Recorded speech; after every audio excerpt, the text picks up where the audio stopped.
I mean, where else would you have a presidential election where the slogan was, do you want the hippie or the chippy? Because my opponent was a fish fryer. And, it's little things like that make you think, yeah, do you know what? That's why we live here. Yeah. Because nobody takes things seriously. It just all sort of feels right. And well, where else would you have a president, for heaven's sake? I know. On an island 3.5 miles by 1.5 miles. And then people say to me, Mr. President, and it's really, because it's a strange thing. It's a really important role within this community, irrespective of who does it. But the fact that they have a president means a lot to people. And again, that's a real responsibility. And it's just another one of those strange things, because I think when I'm flying in on the airplane, I think, how can you be the president of that? It just is ridiculous. But it's just part of it's part and parcel of how we live here, and it's just, for those who love it, yeah, it's brilliant, and for those who don't love it, I'm very sorry for. Yeah, I really do, because if you don't get it, there's no point. No. Life does change. We've gone through periods where people have had extra money and they've bought houses here and they've thought that and it just hasn't worked. But that's just the cycle. We've got a sort of solid base of this community, which will always make sure that we acknowledge our responsibilities and discharge them, and the rest of it just sort of is peripheral. People come and go. You come across people and you've no idea of how they've lived their lives, but it's Alderney that connects us all. We're not social people, despite what we're doing at the moment. But by and large, for 23 years, we've very much kept ourselves to ourselves. But we've also done lots and lots of voluntary work. So our social life is during the day, and it's the people we meet when we go shopping, or when we go to the jumble sales, or when we help out at stuff, and that works really well for us. You know that when somebody loses their husband or their wife, they're not going to be on their own. That we have networks here to make sure that people are supported, and they're not official. No, it's just people look after each other and they look out for each other. These are all the sort of things which have always seemed important to us, and seems to be important, not to everybody here. I'm not saying for a minute this is paradise for everybody, because it isn't, because we've got people here who really face challenges. But that's all part of that mix, so that when we had the COVID, we set up the fund to support people that were vulnerable. We asked for volunteers to come forward, and we were inundated with people. Even while I was doing it on the radio, telling people we were setting it all up, people were ringing the house saying, yeah, okay, count me in. So I think we, as a small community, actually understood how important it was to protect each other as well as ourselves. Yeah. And I've had people from different jurisdictions saying to me, we think that the way that you dealt with this was a model, which which we would like to have used in our jurisdiction, but it didn't transfer because they weren't bigger. Yes. And again, so it's that connecting community and that supporting of each other, which it's part of that feeding of the soul. Really, it's a basic humanity that we share here. If you're stuck at the airport, everybody's stuck at the airport. If the boat doesn't come in for you, it doesn't come in for everybody. And so you think about things in a different way, because the people on the island are your extended family, really. In a perverse way, what you do actually does have consequences on somebody here that you can see. Everybody. I mean, what I always say to people, the great thing here is, if you're driving home and you see a child from the school and it's pouring down with rain, you can give them a lift home without fearing a knock on your door. Because, that's just a basic, that's how we live here, isn't it? The only problem is that we go out walking a lot, and people are used to seeing us walking, but they still stop. They offer us a lift and we say, no thanks, we're walking. But my message to everybody is, when it's raining and we haven't got rain kit on, yes, we would like a lift, please. But they don't stop, they just wave. But they're not stupid, they want to get the car wet. No, absolutely. And when you get visitors coming over, they can't believe that. They say, do you know everybody on the island? There's more people on the train in India than there live here. But you do. You know most people. Yeah. And if you don't know somebody, you know somebody who knows somebody who knows them.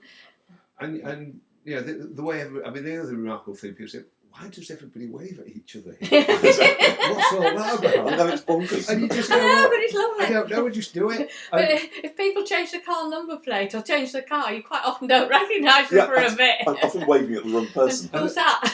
and then if you get delayed at the airport with somebody who you don't actually know that well and you don't see that often, for about the next 6 months you wave at each other and then it sort of go and then that's that then really. But yeah, I mean again it's all these sort of anachronisms and all these little things which, you know, to most people would seem stupid, but actually if you value them as part of a bigger thing, then I think it's just brilliant. Why, we're human beings, we're tactile animals, and that was the hard thing about getting people to stop hugging and shaking hands during the coronavirus thing, because we want to do it instinctively, but people did. And you turn the television on and you look at how people are having to live all over the world in circumstances terrible, which Yeah. are make you want to cry. And you know, why would we not then wake up every morning and thank whatever it is we believe in for putting us in a position where we can live here. I used to have to sit in the car for 3/4 of an hour to drive into the centre of Leeds every day before I even started working, and you just think, well, that's just ridiculous. You have to go in at 7 o'clock in the morning to miss the traffic, come home when the traffic had gone. And you know, and Well, then you have a bloke with your roof half off who then has to go and answer a call on the ambulance. That takes a bit of getting used to. But again, you know, it's that. I don't think we should. And you know, this is part of my presidential pitch, if you like. We should never underestimate the value of the volunteers on this island, because without them, this island doesn't function. And you know, without the ambulance, without the town fire service, people putting themselves at risk for the community should inspire us all here to say, okay, well, if they're making that contribution, I'm going to make my contribution by doing something I can do. And, you know, we do it brilliantly. I mean, look at Alderney Week. You know, that is just a celebration of people here putting themselves out. Well, you stood in the charity shop window for 2 hours, dressed as a a pirate with a parrot, stuffed parrot on his shoulder for the odd spot competition. The kids coming up and poking at you, it's real, it's real. But, you know, again, when you say, well, what defines a community? And it's those sorts of things for us that inspire us to actually want to do everything we can to make this a better place for everybody who lives there. And that's why we do what we've done for the last 3 years, because, you know, the intention is to make Alderney a nurturing place where people can grow in so many different ways. And I just think the fact that, you know, when we asked for volunteers, that we were just inundated. And when, you know, I asked people in my role if they will do something, nobody's ever said no. They just say, well, what do you want me to do? And where does that work like that in a big urban environment? Or I'm sure it works in little villages, and there are lots of little pockets in the UK. But when we complain, just look at what the alternative is. And then you actually realise how lucky we are to have access to all of this. So, you know, you've got everything reasonably you might want to do. But you have to value and support what we've got on the island, otherwise we won't have it. Yeah. And so it's up to us, it's up to the community. The people make it. Yeah. Yeah, absolutely. And if you add the people to the environment, then you've got, you know, it's win-win, isn't it? Yeah. Because you've got both. You've got a really caring community, and you've got a fantastic natural environment which, you know, which feeds the soul and nurtures and supports everything else everybody does here. And you can see the stars, and you can stand outside and you can hear the sound of silence. Yeah. It's just incredible. It's a very special place. Gabrielle William, that's fantastic. Thank you so much for your time. It's really lovely chatting to you. Well, we do. In fact, there's so much more I'd love to chat about, but time-wise, we just need to Oh, we can talk forever. Well, that's good to know. If But you, so if we you, would if you, like if to you come. want, if you want something focused and sensible, speak to Gabrielle. Okay.